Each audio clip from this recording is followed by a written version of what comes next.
अरे खिलत में रहनी हो से बोले मौनिया, अचके में अइले बरियात। यारे खिलत में रहनी हो से बोले मौनिया, अचके में अइले बरियात।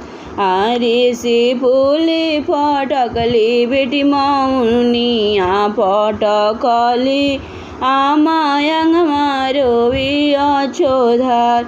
आरे से फूले फटकले बेटी मौनिया फटकले, चाची आंगमा रोवे अछोधार। आरे कुछु ना सिखवलो आमा कुछु ना बतावलो, कैसे होई है ससुरा में बास।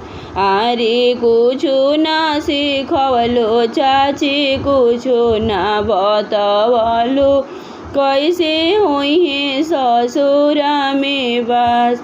आरे 4 बजे उठिया बेटी घर अंगना तो करिह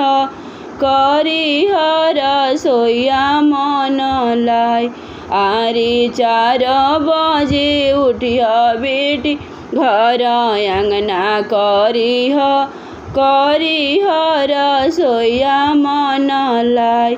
आरे पहिले जेवैह बेटी सासु के आंगवा, तब होइहे ससुरा में बास।